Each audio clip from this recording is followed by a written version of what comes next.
miri, ați participat în aceste câteva minute la această rugăciune, o rânduială de slujbă care cuprinde în ea și esența vieții dumneavoastră de acum încolo.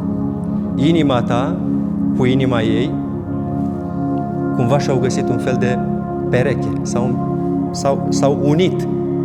De acum nu veți mai trăi pentru fiecare, ci tu vei trăi, Silviu, pentru ea și ea va trăi pentru tine. Și când vor veni copii, veți trăi pentru copii. Părinții tăi, Silviu, și părinții tăi, Loredana, ce simt ei acolo în spate, nu veți simți decât atunci când veți fi voi în spate și să dea Dumnezeu să ajungeți în momentul acela și să vă aduceți aminte de ce vă spun acum, veți simți ceea ce simt ei în inima lor. O mare, mare, mare împlinire.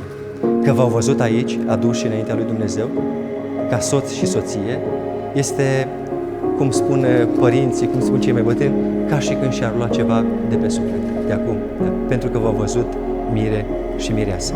Să le mulțumiți, pentru că, să știți, au investit mult în voi.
Da, eu știu să desfac, dar nu trebuie să desfaci tu sau...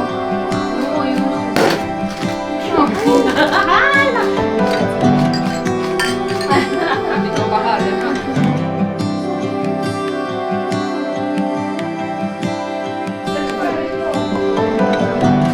Da, era fain, nu știu,